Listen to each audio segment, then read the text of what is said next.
పూరీ జగన్నాథ ఆలయం భారతదేశంలోని ప్రాచీనమైన మరియు ప్రముఖ హిందూ ఆలయాలలో ఒకటి. ఒడిశా రాష్ట్రంలోని పూరీ పట్టణంలో ఈ ఆలయం స్థితి ఉంది. ఈ ఆలయం శ్రీకృష్ణుడి అవతారం అయిన జగన్నాథ స్వామి, ఆయన అన్న బాలభద్రుడు, మరియు సోదరి సుభద్రాదేవి వారికి అంకితం చేయబడింది. పూరీ జగన్నాథ ఆలయం 12వ శతాబ్దంలో గంగా వంశానికి చెందిన రాజా అనంతవర్మ చోడగంగ దేవుడు నిర్మించినట్లు చారిత్రక సాక్ష్యాలు తెలియజేస్తున్నాయి. ఆలయ నిర్మాణానికి ముందు కూడా ఈ ప్రాంతంలో జగన్నాథ స్వామిని పూజించే సంప్రదాయం ఉండేది. పూరీ జగన్నాథ దేవుని విగ్రహం విభిన్న రీతిలో తయారయింది. ఇక్కడ ఉన్న విగ్రహాలు కఠినమైన రాయి లేదా లోహంతో కాకుండా దారువ, వెదురు కలిపిన చెక్క తో తయారు చేయబడ్డాయి.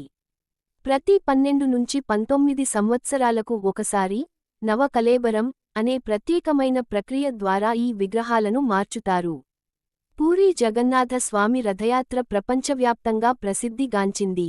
ప్రతి సంవత్సరం ఆషాఢ్ శుద్ధ ద్వితీయ నాడు జగన్నాథ స్వామి, బాలభద్రుడు, సుభద్రమ్మ విగ్రహాలను 3 పెద్ద రథాలలో ఊరేగిస్తారు.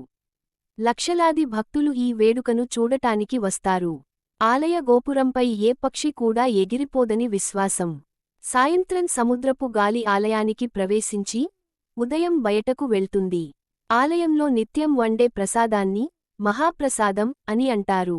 ఇది భక్తులకు ప్రసాదంగా అందజేయబడుతుంది. పూరీ జగన్నాథ ఆలయం భారతదేశ హిందువుల పవిత్ర ధామాలలో ఒకటి. ఇది భక్తుల విశ్వాసానికి, ఆధ్యాత్మికతకు కేంద్రంగా నిలుస్తోంది.